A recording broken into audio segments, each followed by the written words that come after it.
Hello everyone and welcome again.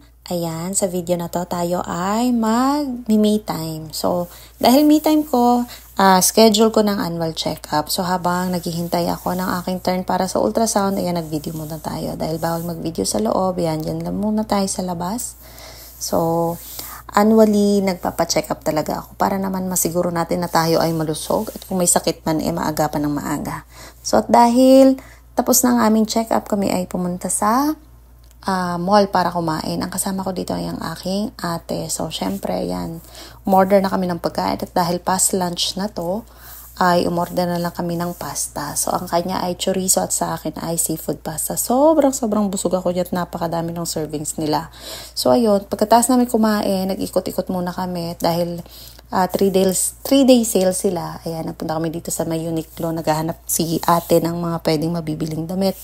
So, syempre, ako ay sunod-sunod lamang at nag-video. Ayan, yung mga damit na mga sale nila. So, yun. Ang ending, wala din naman na kaming nabili. So, ito, sabi ni ate, kamukha daw to ng kanyang, katulad to ng kanyang suot na damit. Iba nga lang yung kulay. So, parang nasa 790 siya nung time na yan dahil nga sale sila. So, hindi niya na rin binili yan kasi nga halos kapareho lang naman daw nung suot niya. So, yun.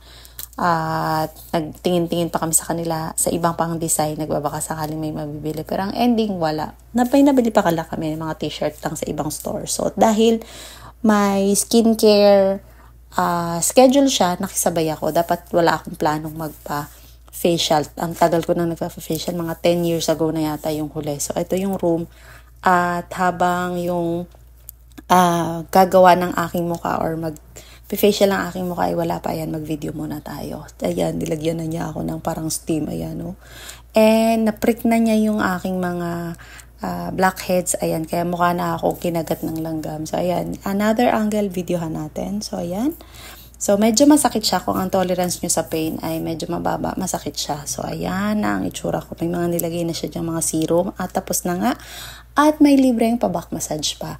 So, ayan, masarap yung pakiramdam kahit na mga 1 hour din yan. So, ang sarap sa feeling. Thank you kay ate sa pagsama sa akin sa check-up at sa skincare bonding namin. So, yun lamang at maraming salamat sa inyong panonood. Hanggang sa muli. Bye-bye!